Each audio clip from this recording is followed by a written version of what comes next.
Од кој дел на центар доаѓате? Димитриевски бе. Центар Димитриевски. Каде живеете? На која улица живеете во центар? Ја бе пичите. Пречите тука. Може од другата страна. А скоро ви е издадена личната карта? Кога е дадена? Кои проблеми очекувате да ги реши новиот градоначалник што ќе биде?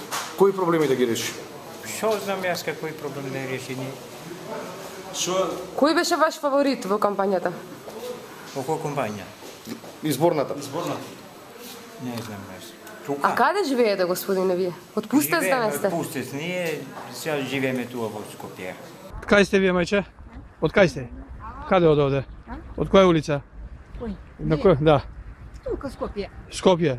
Улица која имате? Улица? Да. Улица Скопје, тука живееме, јас кога знам која е улица Скопје. Ова се снимките од гласањето во општина Центар во вториот круг.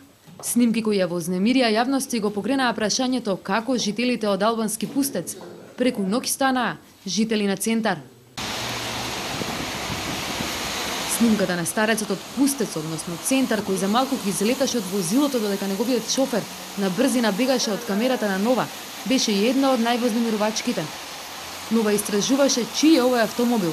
Автомобилот во полиција е регистриран на адресата Партизанска 18, влез број 2, стан број 2, на името Владко Камчев. Случајно или не, на истата адреса живее и Борис Камчев, координатор на Средношколската унија на млади сили на ВМРО ДПМН.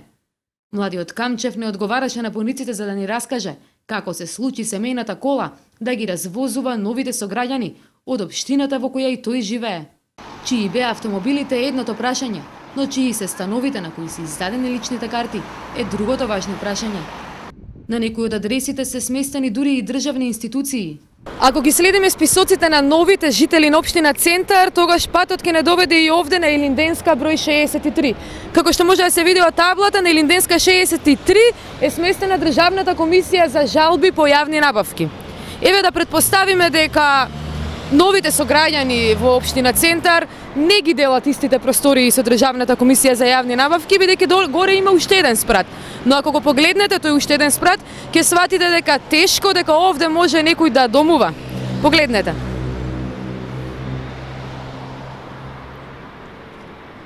Ако се суди по гласачите регистрирани во избирачкиот список, во Илинденска 63, во или над Комисијата за жалби и поплаки, живеат десетина лица. Ова пак е зградата број 18 на улицата Васил Ѓоргов. Во станот број 69 живееше Ѓунер Исмаил со семејството. Јавното предпријатие за стопанисување со стамбен и деловен простор му го одзема општествениот сан на Исмаил минатата година. Ова е само една од адресите во општина Центар, на која во предизборниот период лични карти добија стотици луѓе од Пустец. Сите луѓе се регистрирани во избирачкиот список и ова е општествен стан. Директорот на јавното предпријатие за стопанисување со стамбен и деловен простор Цветко Грозданов ги отфрла секаква вмешаност на предпријатието во врска со обвинувањата на опозицијата дека ова се општествени станови и дека тие се вмешани во оваа афера. Според процедурите и законите објавени на веб страницата на МВР, за да добиете лична карта треба да пријавите живеалиште.